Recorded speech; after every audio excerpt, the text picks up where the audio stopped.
안녕하세요. 메모맘입니다. 오늘은 저의 유산 경험이 득이 될 수밖에 없었던 이유에 대해서 말씀드려보려고 해요.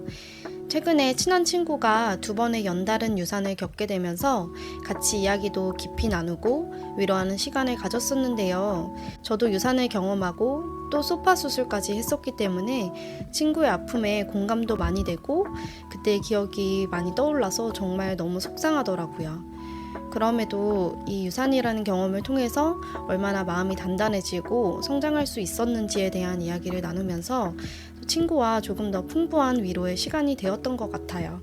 그래서 여러분께도 이 부분에 대해서 말씀드려보면 어떨까 싶어서 영상을 켜게 되었습니다. 일단 먼저 저의 유산 경험을 좀 이야기해드리자면 지금으로부터 한 3년 전쯤인데요. 당시에 아기를 계획하고 얼마 안 있어서 아기가 바로 찾아와 줬었거든요. 그래서 정말 신기하면서도 또 형용할 수 없는 그런 기쁨을 느꼈던 것 같아요. 임신 테스트기로 명확한 두주를 확인하고 나서 산부인과를 2차례 갔었는데 아기 집도 예쁘게 잘 자리 잡고 아기 심장도 너무 잘 뛰고 있었어요. 그래서 저는 태아보험도 알아보고 태교 여행은 어디로 갈지까지 생각하면서 기대에 부푼 임신 생활을 그리고 있었죠. 그러다가 한 9주차 되기 좀 전에 다시 아기를 보러 산부인과에 갔는데 의사 선생님께서 초음파를 딱 보시자마자 바로 이런 약간 한숨 섞인 말을 내뱉으시는 거예요. 그때 저도 뭔가 잘못됐구나 직감할 수 있었던 것 같아요. 결국 유산을 확정받고 다음날 바로 소파 수술을 받게 되었습니다. 아이러니하게도 그 유산을 확인한 날이 신랑 생일이었어요. 애기 심장 소리를 들려주는 게 신랑에게 큰 생일 선물이 될 것 같아서 일부러 생일날로 검진 일정을 잡은 거였거든요. 근데 의도치 않게 너무 슬픈 생일날을 보내게 됐죠. 그러고서 한 달 정도는 많이 힘들었던 것 같아요. 많이 울기도 울고 자책도 하고 원인이 뭐였을까 하는 그런 의미 없는 자문도 해보고 그러면서 좀 힘든 시간을 보냈죠. 제가 유산을 경험하고 한 3년이라는 시간이 흘렀는데 참고로 그 유산 이후에 아기가 생겨서 지금 그 아기가 2돌이 됐는데요. 아무튼 지금 그 유산했던 일을 돌이켜보니까 나에게 득이 된 경험이기도 하구나, 참 감사하다 라는 생각을 하게 됐는데 그 이유에 대해서 4가지 정도로 추려서 여러분께 나눠볼까 해요. 저의 유산 경험이 어떻게 저에게 득이 됐을까?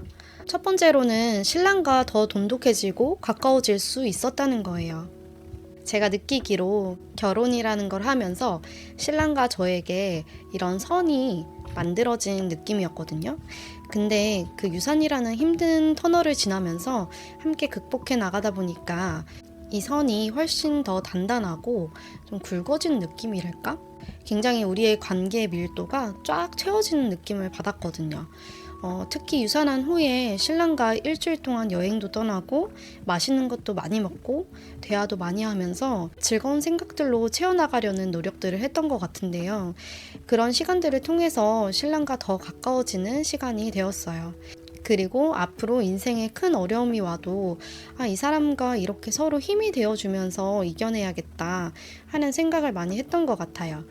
실제로 그 이후로 이 유산의 고통은 생각도 안 날 정도로 좀 감당하기 어려운 일이 개인적으로 있었는데 어떻게 보면 이런 단단한 관계를 통해서 그나마 그 고비도 이겨내지 않았나 싶거든요. 그래서 시간이 지나고 보니 결국은 나에게 도움이 된 경험이지 않았을까 하는 생각을 해봅니다. 두 번째로는 내 몸에 대해서 더 돌아볼 수 있게 된 계기가 되었다는 거예요. 아무래도 유산을 했다 보니까 유산 이후에 몸 관리는 어떻게 해야 하는지에 대해서도 열심히 찾게 되기 마련이잖아요. 결국은 잘 자고 잘 먹고 운동도 하고 체중 관리도 하고 이런 기본적인 것들에 대해서 관리해 주라는 건데 근데 생각해보면 유산 전에 그런 몸 관리에 대해서 대수롭지 않게 여겼던 것 같더라고요. 유산을 겪고 나니까 이런 기본에 충실해야겠다는 생각을 많이 하게 돼서 몸 관리, 마음 관리에 더 많은 시간을 할애했던 것 같아요. 이걸 통해서 다시 건강한 몸과 마음을 준비할 수 있는 계기가 되지 않았나 싶습니다. 세 번째로는 내려놓는 연습을 할 수 있었다는 거예요. 이게 조금 추상적인 이야기로 들리실 수도 있을 것 같은데, 유산을 하면서 인생이 내 계획대로 흘러가지는 않는구나 하는 걸 확 느꼈거든요.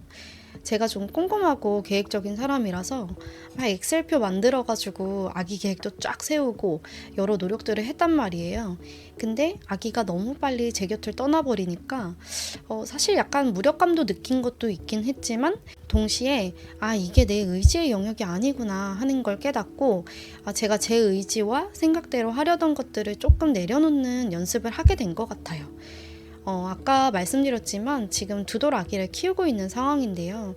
아기 키워보신 분들은 다 아시겠지만 아기가 내 마음대로, 내 계획대로 되지가 않아요. 그래서 좀 마음을 내려놓고 느긋한 마음을 가지면서 육아를 하는 게 정말 중요하다는 생각을 많이 하는 요즘이거든요.